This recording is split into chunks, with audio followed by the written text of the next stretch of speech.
நீ முருகான்னு ஒரு தரம் உண்மையா சொல்லு, அவன் உன் முன்னாடி வந்து நிப்பான்.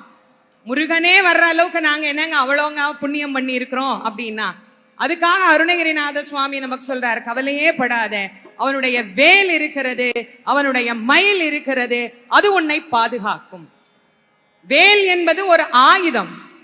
அது வெறும் ஆயுதத்தின் அடையாளம் அல்ல, ஞானத்தின் அடையாளம். முருகப்பெருமானுடைய தத்துவமாக இச்சாசக்தி, கிரியாசக்தி, ஞானசக்தி தத்துவம் முருகன். இச்சாசக்தியாக வள்ளியம்மையும், கிரியாசக்தியாக தெய்வயானையும், ஞானசக்தியாக வேலாயுதமும் அங்கே சொல்லப்படுகிறது.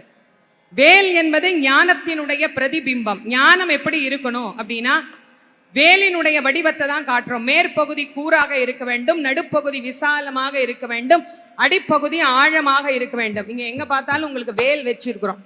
இல்லைன்னா நீங்க இப்படி என் கையை பார்க்கலாம். இந்த கையினுடைய அமைப்பு வேலினுடைய அமைப்பு.